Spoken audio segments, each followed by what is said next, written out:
Party को चुप कराने के लिए आज सुबह 7 बजे से ही आम आदमी पार्टी से जुड़े हुए लोगों के घर पर, आम आदमी पार्टी के नेताओं के घर पर ईडी की रेड शुरू हो गई है।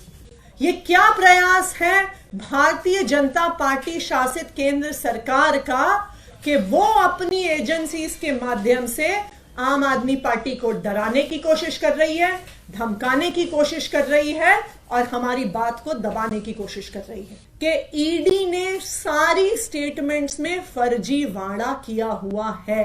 एक और विटनेस को डराया गया, उसको कहा कि तेरी बीवी को अरेस्ट कर लेंगे। मैं ईडी पर एक बहुत बड़ा एक्सपोजे करने वाली हूं। इस एक्सपोजे को रोकने के लिए, आम आदमी पार्टी को डराने के लिए, आम आदमी पार्टी को चुप कराने के लिए आज सुबह 7 बजे से ही आम आदमी पार्टी से जुड़े हुए लोगों के घर पर, आम आदमी पार्टी के नेताओं के घर पर ईडी की रेड शुरू हो गई है। हमारे सांसद और आम आदमी पार्टी के ट्रेजरर एनडी गुप्ता जी के घर पे रेड हो रही है। ऐसा सुनने में आ रहा है कि उनके पीए के घर पे रेड हो रही है। मुख्यमंत्री अरविंद केजरीवाल जी के पीए के घर पे रेड हो रही है। और अभी खबरें आ रही हैं कि शायद आज दिन भर में आम आदमी पार्टी के कई और नेताओं के घर पर ईडी रेड करने वाली है। ये क्या प्रयास है ईडी का? ये क्या प्रयास है भारतीय जनता पार्टी शासित केंद्र सरकार का कि वो अपनी एजेंसीज के माध्यम से आम आदमी पार्टी को डराने की कोशिश कर रही है, धमकाने की कोशिश कर रही है और हमारी बात को दबाने की कोशिश कर रही है। मैं प्रधानमंत्री नरेंद्र मोदी जी को, भारतीय जनता पार्टी को और उनकी एजेंसियों को जो ईडी और सीबीआई हैं, ये बताना चाहती हूं कि आम आदमी पार्टी आपकी धमकियों से डरने वाली नहीं है। पिछले 2 साल से इसी तरह आम आदमी पार्टी के नेताओं को डराया धमकाया जा रहा है। इस तथाकथित शराब घोटाले के नाम पर कभी किसी के घर छापा पड़ता है, कभी किसी और के घर छापा पड़ता है, कभी किसी को समन आता है, कभी किसी को गिरफ्तार किया जाता है। लेकिन इस 2 साल के इन्वेस्टिगेशन में अभी तक ईडी को कुछ नहीं मिला है। किसी भी क्रिमिनल इन्वेस्टिगेशन में 3 चीजें महत्वपूर्ण होती हैं। सबसे पहले रिकवरी ऑफ मनी, जिसकी लॉन्ड्रिंग हुई है। ED prevention of money laundering act के तहत केस करता है तो सबसे पहली और सबसे जरूरी चीज है कि ईडी को रिकवरी ऑफ मनी करनी पड़ेगी। लेकिन 2 साल में सैकड़ों रेड के बाद भी 1 रुपए की भी रिकवरी ईडी नहीं कर पाई। किसी भी केस में दूसरी महत्वपूर्ण चीज होती है सबूत। लेकिन 2 साल के बाद भी कोई भी पुख्ता सबूत ईडी को नहीं मिला है और ये कोर्ट ने भी बार बार पूछा है कि सबूत सामने रखिए। किसी भी केस में तीसरी महत्वपूर्ण चीजें होती हैं स्टेटमेंट्स, यानी कि गवाही। ईडी का जो सारा केस है वो सिर्फ और सिर्फ गवाही पर और कई गवाहों को, कई अक्यूज्ड को सरकारी गवाह बनाकर और उन्होंने जो स्टेटमेंट्स दी हैं उसके आधार पर बना हुआ है। और आज जो मैं खुलासा करने जा रही हूं वो आपको यह दिखा देगा कि ये सारी स्टेटमेंट्स फर्जी हैं, कि ईडी ने सारी स्टेटमेंट्स में फर्जीवाड़ा किया हुआ है। जैसा कि आपको पता है कि जब कई ऐसी स्टेटमेंट्स किसी अक्यूज से, किसी सरकारी गवाह से, किसी विटनेस से ली गई, उसके बाद कई विटनेस सामने आए और उन्होंने ये कहा कि उनसे स्टेटमेंट दबाव पूर्वक डलवाया गया, लिखवाया गया। एक विटनेस ने कहा कि उन्होंने ईडी वालों ने इतनी जोर की थप्पड़ मारा कान पे कि कान की पट्टी फट गई। इस वजह से इस दबाव में उन्होंने स्टेटमेंट दिया। एक विटनेस ने कहा कि उनको यह कहा गया कि अगर आप नेताओं के खिलाफ बयान नहीं दिया तो हम देखेंगे कि तुम्हारी बेटी कॉलेज कैसे जाती है। एक और विटनेस को डराया गया, उसको कहा कि तेरी बीवी को अरेस्ट कर लेंगे, तेरी बीवी को जेल के अंदर डाल लेंगे अगर तुमने आम आदमी पार्टी के नेताओं के खिलाफ स्टेटमेंट नहीं दिया। तो बार बार अलग अलग लोगों को डरा के धमका के गलत स्टेटमेंट साइन कराए गए। अब कैसे पता चलेगा कि जो स्टेटमेंट ईडी ने कोर्ट में सबमिट करी है क्या वो सही थी स्टेटमेंट? क्या गवाह ने कुछ और कहा था? क्या वो डरा धमका के ली गई है? इस देश में पुलिस के द्वारा, इन्वेस्टिगेटिंग एजेंसीज के द्वारा इस प्रकार का डराना धमकाना रोकने के लिए 2020 में सुप्रीम कोर्ट ने एक ऑर्डर दिया था। यह एक बहुत फेमस ऑर्डर है, Paramvir Singh Saini versus Baljit Singh and others. 2020 का सुप्रीम कोर्ट का यह ऑर्डर है और इस ऑर्डर के तहत किसी भी इन्वेस्टिगेटिंग एजेंसी को अपनी इंटेरोगेशन सीसीटीवी कैमरा की निगरानी में करनी होती है।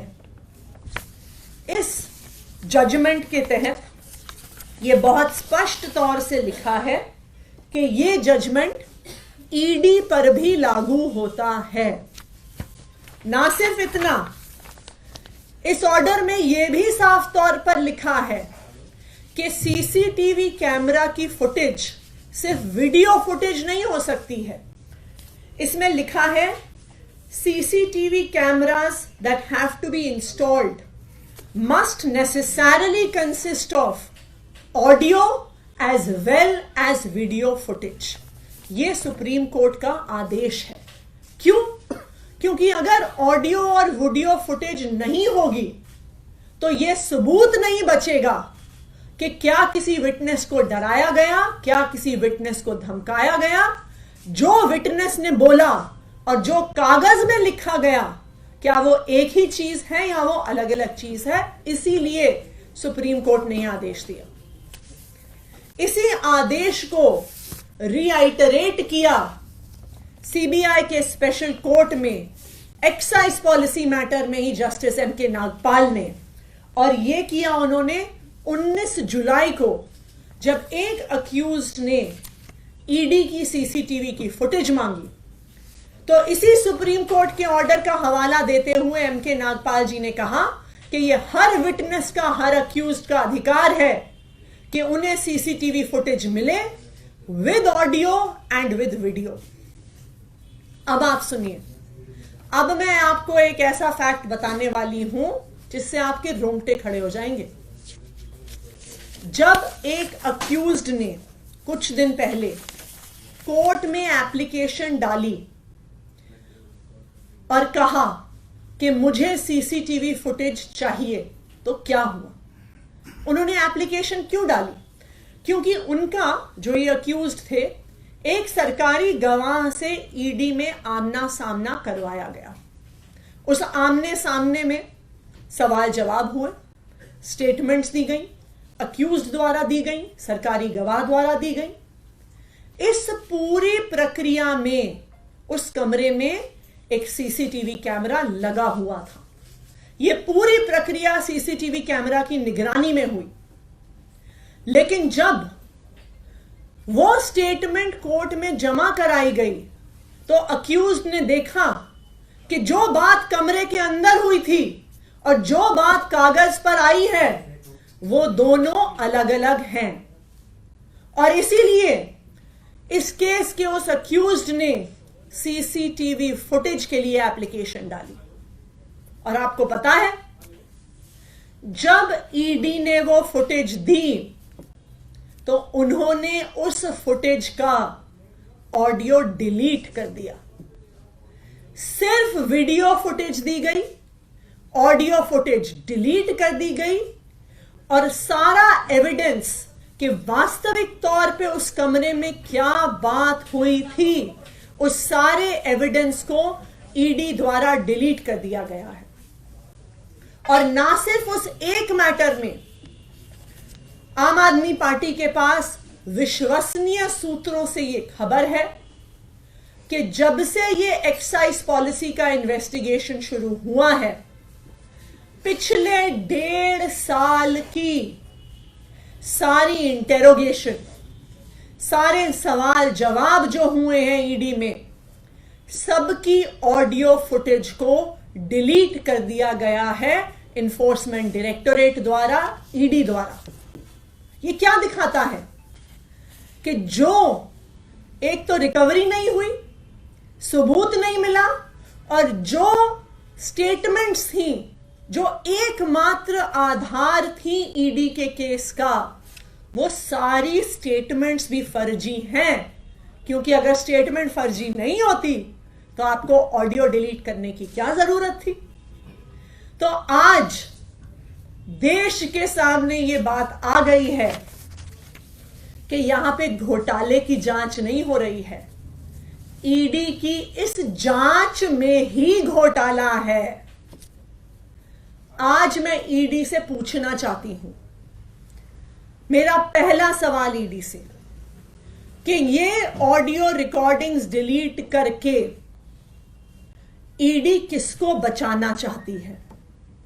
ईडी क्या छुपाना चाहती है जिसकी वजह से उन्होंने पिछले 1.5 साल की सारी ऑडियो रिकॉर्डिंग्स डिलीट कर दी हैं? मेरा ईडी से दूसरा सवाल कि आप देश के सामने, आप कोर्ट के सामने पूरी डिटेल्स रखिए कि पिछले 1.5 साल में आपने जितनी इंटेरोगेशन करी है, जितने सवाल जवाब करे हैं, उनमें से कितनी इंटेरोगेशन और सवाल जवाब के ऑडियो आपके पास आज मौजूद हैं। अगर ईडी ऑडियो रिकॉर्डिंग्स कोर्ट के सामने, देश के सामने नहीं रख पाती है, तो इस इन्वेस्टिगेशन का सारा दूध का दूध, पानी का पानी हो गया कि ना पैसे की रिकवरी, ना सबूत, और ना ही स्टेटमेंट्स का कोई भी सबूत कि वास्तविक तौर पे विटनेसेस ने क्या कहा है। तो आज मैं ईडी को चैलेंज कर रही हूं, और इसी चैलेंज को हमने कोर्ट में भी रखा है सामने। हमने कल सीबीआई के और ईडी के स्पेशल कोर्ट में राउस एवेन्यू में एप्लीकेशन फाइल करी है, और हमने सारी की सारी वीडियो रिकॉर्डिंग्स और ऑडियो रिकॉर्डिंग्स की डिमांड करी है। और मैं ईडी को चैलेंज कर रही हूं कि ये ऑडियो रिकॉर्डिंग्स देश के सामने रखें। Thank you. नेशनल दस्तक की आपसे गुजारिश है कि अगर इसको बचाना चाहते हैं तो नेशनल दस्तक को सब्सक्राइब करने के लिए रेड कलर के सब्सक्राइब बटन को दबाएं, फिर बेल आइकन की घंटी दबाएं। नेशनल दस्तक को बचाने के लिए बहुत जरूरी है कि हर खबर को शेयर करें, लाइक करें, कमेंट जरूर करें।